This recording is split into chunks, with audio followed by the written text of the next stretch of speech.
വഖഫ് നിയമ ഭേദഗതിക്കെതിരെ RJDയും സുപ്രീം കോടതിയിലേക്ക്. RJD MPമാരായ മനോജ് ഝാ, ഫയാസ് അഹമ്മദ് എന്നിവരാണ് ഹർജി നൽകിയത്. ബില്ല് ഭരണഘടനാ വിരുദ്ധമാണെന്നും മുസ്ലിങ്ങളുടെ മതപരമായ കാര്യങ്ങളിലേക്ക് അമിതമായ സർക്കാർ കടന്നുകയറ്റത്തിന് വഴിവെക്കുമെന്നും ഹർജിയിൽ ചൂണ്ടിക്കാട്ടുന്നു. വഖഫ് ഭേദഗതിക്കെതിരെ സുപ്രീം കോടതിയിലെത്തുന്ന 14ാമത്തെ ഹർജിയാണിത്. PR അരവിന്ദ് വിവരണവുമായി ഡൽഹിയിൽ നിന്ന്. അരവിന്ദ്, എന്താണ് ഹർജിയിൽ പറയുന്നത്?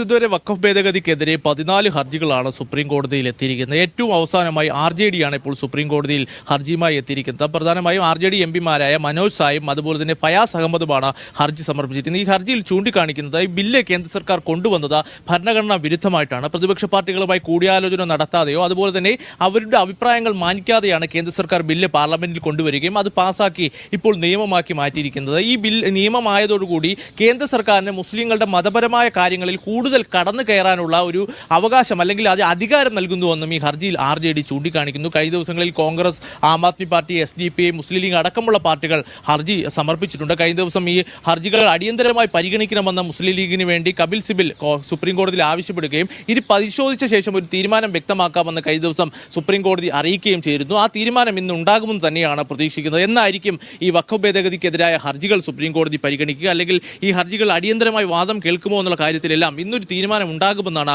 നമ്മൾ പ്രതീക്ഷിക്കുന്നത്. 14 ഹർജികൾ ഇതിനോടകം തന്നെ സുപ്രീം കോടതിയിൽ എത്തിയിട്ടുണ്ട്. എന്തായാലും പ്രതിപക്ഷ പാർട്ടികൾ ഒറ്റക്കെട്ടായി ഇതിനെ എതിർക്കുവാൻ തന്നെ തീരുമാനിച്ചിട്ടുണ്ട്. വരും മണിക്കൂറുകളിൽ കൂടുതൽ പ്രതിപക്ഷ പാർട്ടികൾ വഖഫ് ഭേദഗതിക്കെതിരെ സുപ്രീം കോടതിയെ സമീപിക്കുക തന്നെ വ്യക്തമാക്കുന്നു. നമുക്കറിയാം, ഇതിന് പുറമെ രാജ്യവ്യാപകമായി വലിയ രീതിയിലുള്ള പ്രതിഷേധവും വിവിധ കോണിൽ നടക്കുകയാണ്. വിദ്യാർത്ഥി സംഘടന അടക്കം വഖഫ് ഭേദഗതി നിയമത്തിനെതിരെ രംഗത്ത് വന്നിട്ടുണ്ട്. ഇതുകൂടാതെ തന്നെ മുസ്ലിം വ്യക്തി നിയമ ബോർഡ് കൃത്യമായ പ്രതിഷേധം രാജ്യവ്യാപക പ്രക്ഷോഭത്തിനും ആഹ്വാനം ചെയ്തിട്ടുണ്ട്. തൽക്കത്തോറോ സ്റ്റേഡിയത്തിൽ നടക്കുന്ന ഒരു പ്രതിഷേധ സംഗമത്തോടു കൂടിയായിരിക്കും ഈ പ്രതിഷേധങ്ങൾക്ക് തുടക്കമാവുക.